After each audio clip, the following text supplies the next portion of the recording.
we weren't in great shape before the economy took the biggest dive in our lifetimes, right?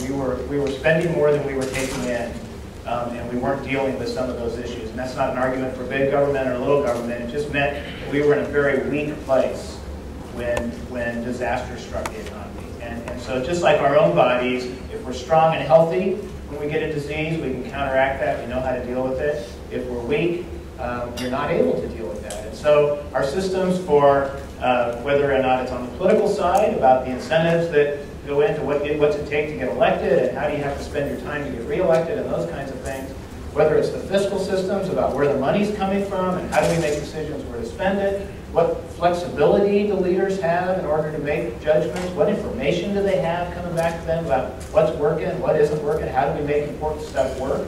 It's not a matter of whether all this stuff is important, it's all critically important. This isn't about choice about whether to do it, it's a choice about how are we going to get it done with the available resources. Those are the kind of system things that in California we've really let atrophy. We haven't been paying enough attention, we haven't been making those things work. And then when you layer on top of that a decline of $22 billion in the general fund, this is an enormous hole, right? There was no good choice about it. We weren't going to obviously fill all of that with revenue under any day. So this was, how are you going to make that work? And so the other thing that I think we need to deal with is the lack of trust that the general public has in their government. And I think that this is key to us figuring out how do we get out of this mess. You are all very committed Californians. You've given up your evening to come listen to this and offer your thoughts and your ideas.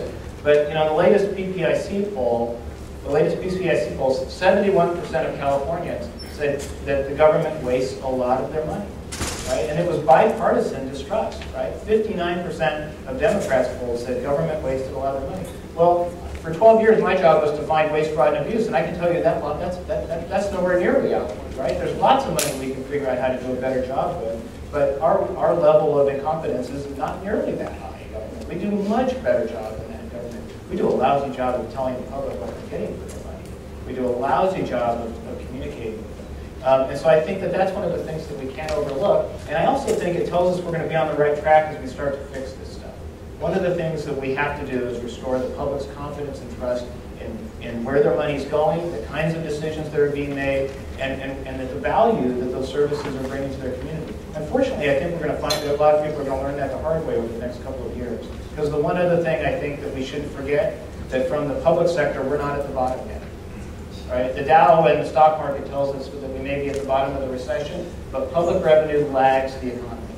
Right? Public revenue lags the economy. They are already projecting that we're looking at a $5 to $7 billion hole in next year's budget. Right? And remember that a lot of the things that are in this budget is one-time money or one-time fixes. Right? It's federal money, it's temporary tax increases, and so we're looking at several years of very difficult fiscal spending. And if we want to talk about where more revenue is going to come from, we have to link it to this trust issue. We have to have the conversation with the public, which I think ties us back, Joe, to this